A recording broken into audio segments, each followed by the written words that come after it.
Hi, everybody. My name is Eric Stoker. I live in Western Utah, and I represent the Advocates as Leaders Speakers Network. And today I'm going to talk to you about 3 tourist trains that you can ride in Colorado, which are fun, and you can learn a lot about history of the railroad, and also some exciting things to do, too. So how has the coronavirus impacted my life? Well, I can't take public transportation because I'm worried that someone is sick or has the virus that is on the train, the bus, or front runner. It's a little scary for me right now at this point. But the other thing I do miss is I miss seeing my office family. I miss seeing everybody at the office, though. I miss interacting with my coworkers. But everything's going to be okay. But we'll see what happens, though.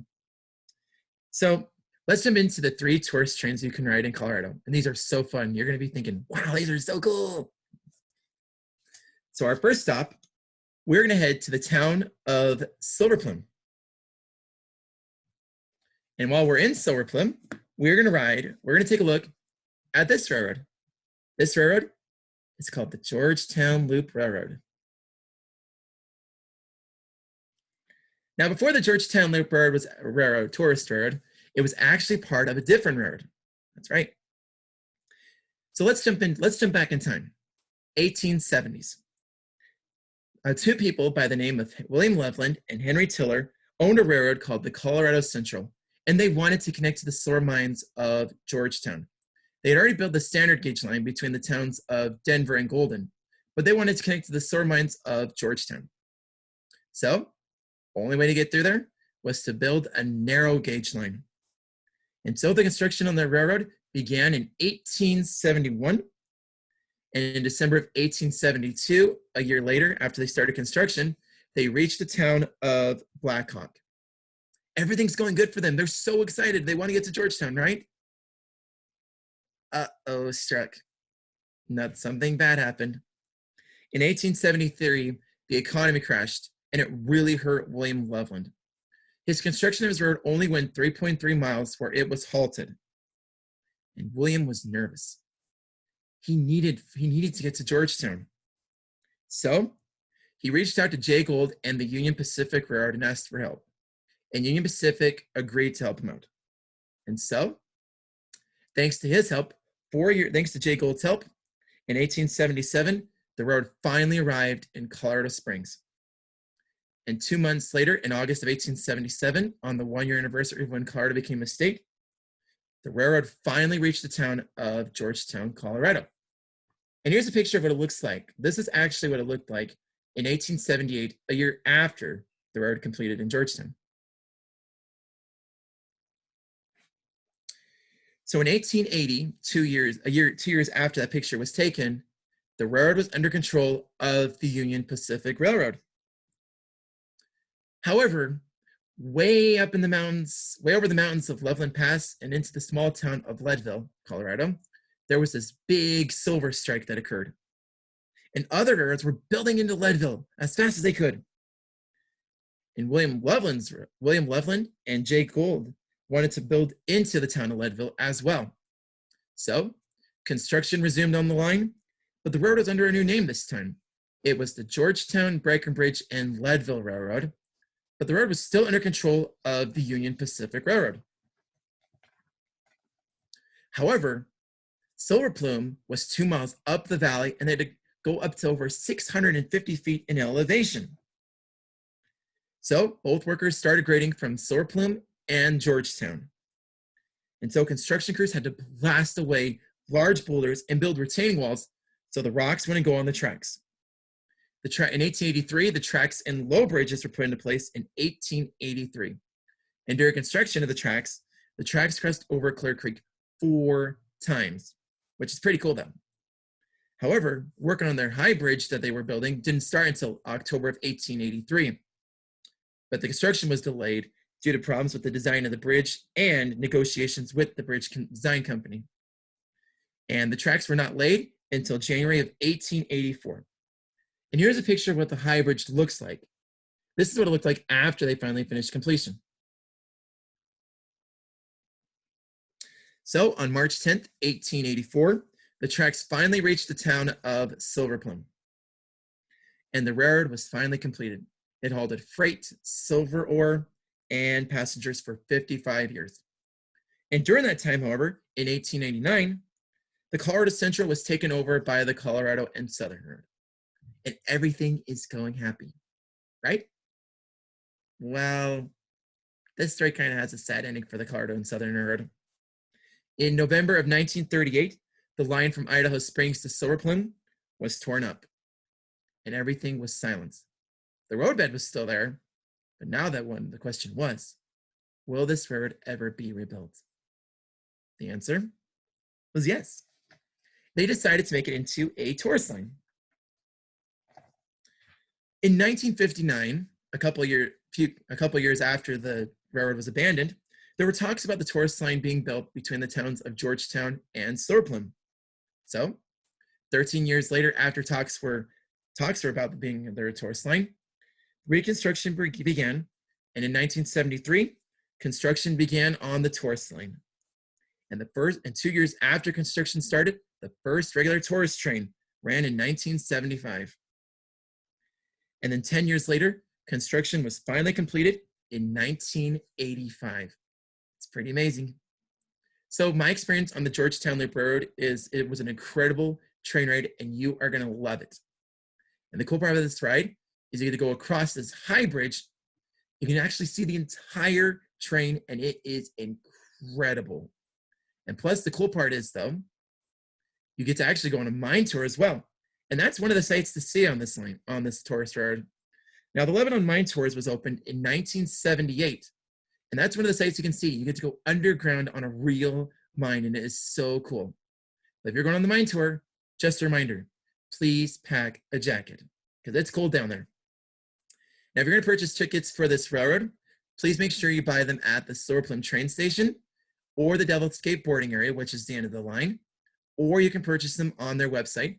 And of course, the websites for the railroads I'm going to talk about today and a video are on the link description below. So check out the links and stuff, and they'll link you to the reservations and some cool other resources too. Now, some of the resources I like to share with are a couple of things I like to mention. Now, the first one I like to mention is this book I showed earlier called The Farthing Loop, and this tells the story of the Georgetown Loop Road, and it was written by Jason Myatt. And this tells a little bit more history about the road than I explained today. And another book I like to mention is called this one right here. This is called The Georgetown Loop, A Capsule History and Guide. This tells sort of a little history, but some parts are missing though, but I don't know what's missing. And it also tells a history about the mine as well. So now we're going to jump into the town of Durango, Colorado. Now, Durango, Colorado is home to this railroad, the Durango and Silverton Narrow Gauge Railroad. Now, the Durango and Silverton Narrow Gauge Railroad was once part of the Denver and Rio Grande Western's narrow gauge system. Now, the reason they built the Durango and Silverton line was to connect to the ore mines of Silverton. And railroad construction lasted 11 months, which lasted from August of 1881 to July of 1882. And the reason it took 11 months was because of the harsh winters of the San Juan Mountains. Oof, I'm getting goosebumps thinking about it though. And believe me, railroad construction was hard work in the winter. Now I want to be in the mountains in winter. I'd be thinking I want to go home. But you get the picture though. So everything seems to be going good for the railroad. They're bringing ore and passengers and everything down. Everything seems to be going good, right? Well, let's just say something was going on in the midst of this. Now, the Denver and Rio Grande Western now in the 1950s, the Denver and Rio Grande Western was starting to think about abandoning all their narrow gauge lines, including the Durango and Silverton's line. However, three things saved the railroad. The first one was Hollywood. Hollywood actually saw a lot of great filming locations on the Durango and Silverton, and they filmed some great movies, such as Denver and Rio Grande, Around the World in 80 Days, and of course, Butch Cassidy and the Sundance Kid starring Robert Redford. And there was like over 10 films, minus those three movies I mentioned, there was like 7 other movies that were filmed on the road, and it was so cool. Another thing that saved it was that the railroad was bringing in tourists as well to see the San Juan Mountains and explore the beauty of it. And also, another thing that saved it was Charles Bradshaw. Now, in the 1970s, the Denver and Rio Grande Western was still thinking about abandoning the Durango and Silverton line when Charles Bradshaw, who was a Florida citrus grower, stepped in and said, hold on, I want to purchase this line. And so he purchased the line, and to this day, the Durango and Silverton has been in service ever since. So my experience on the Durango and Silverton is it's a really great train ride. You start at 8 o'clock in the morning, and you go up into the mountains, and you go into Silverton for lunch, and then you return to Durango around like 5 or 6 o'clock in the afternoon, and it is a really fun experience. If you're going to purchase tickets, you can purchase them on their website or purchase tickets at the Durango station. However, tickets are around $100, so just a precaution. Please purchase tickets in advance because this is a really great train ride you do not want to miss. And my other experience I want to mention is that when you're in Silverton, check out the local shops they have. It's really cool exploring the Silverton and exploring like what life was like back in the 1880s when they were hauling ore out of the mines. So a couple of resources I'd like to share with you guys about the railroad is this book. This book is called America's Railroad, the Official Guidebook by Robert T. Rohrman. And make sure you have this book on your trip on the Durango and Silverton because this book is going to give you a lot of history and it tells a little bit more about the railroad as well. And if you want to know more pictures about the Durango and Silverton, check out this book. This book is called Seasons of the Narrow Gauge, A Year in the Life of the Durango and Silverton. And this book has some really cool pictures and it also has some cool historical photos as well of the railroad. And also their website on the Durango and Silverton will be on the description, the links below. So check out their website and they have some history and some really cool events that come up and also some packages you can do. Like you can go zip lining, you can go on Jeep tours, everything. So just make sure to check out their website. Now the next railroad I like to mention is in the town of Cannon City, Colorado. Our next railroad we're going to visit is the Royal Gorge Route Railroad. Now, before the Royal Gorge Route Railroad was the tourist line, this is really cool. The Denver, and now this was where the all-out Royal Gorge War occurred. You're wondering, what was the Royal Gorge War? Let me back up. As I mentioned in the Georgetown Loop Railroad, there was a silver strike going on down in Leadville, Colorado, and a lot of railroads were battling to go into Leadville. However, 2 railroad companies wanted to go into Leadville, and those railroads were the Denver and Rio Grande Western Railroad and the Atchison, Topeka, and Santa Fe Railway. Now, both railroads wanted to actually get into the town of Leadville. The only way to get there was through the Royal Gorge, and only one railroad could actually fit through there. So an all-out war occurred on the railroad, and they wanted it so bad. They wanted to get to Leadville first. They had a war that lasted from 1877 to 1880. Both of them were battling it out. Everything is not happening. No railroad tracks going through. It was just gunfights and everything. People are thinking, are we going to get a railroad to Leadville? Well, let me show you something really quick. Before we move on to like what happened next, I want to show you guys a picture of what the war looked like.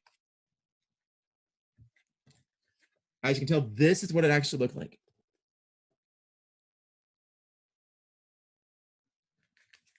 So in 1880, in Boston, Massachusetts, where the Atchison, Topeka, and Santa Fe was headquartered, a treaty was signed.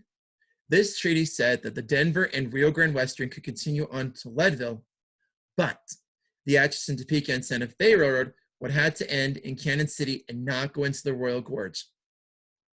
So the Denver and Rio Grande and had the line from 1880 to 1989, and they hauled freight and passengers. However, the last Denver and Rio Grande Western passenger train left Cannon City on July 23rd, 1967. But freight operations still continued until the 1980s.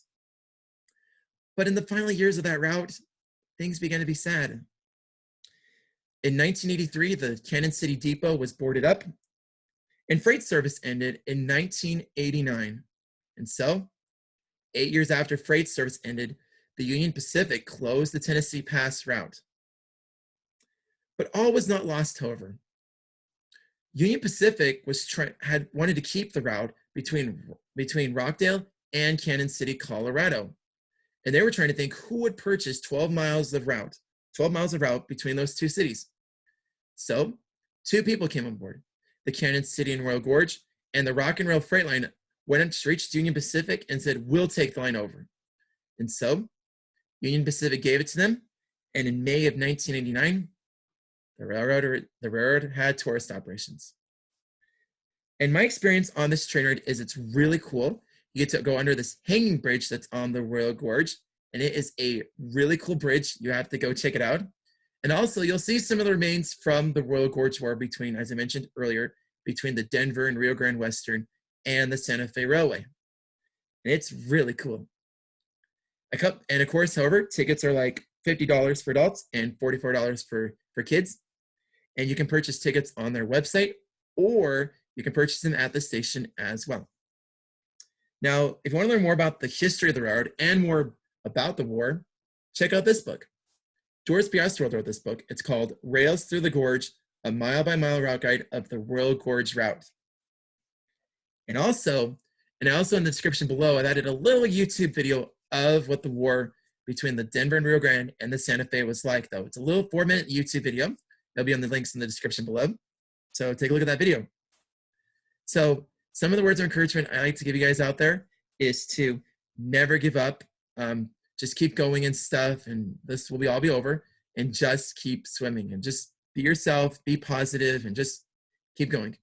So once this virus is over, take a look at these train rides as well. All aboard.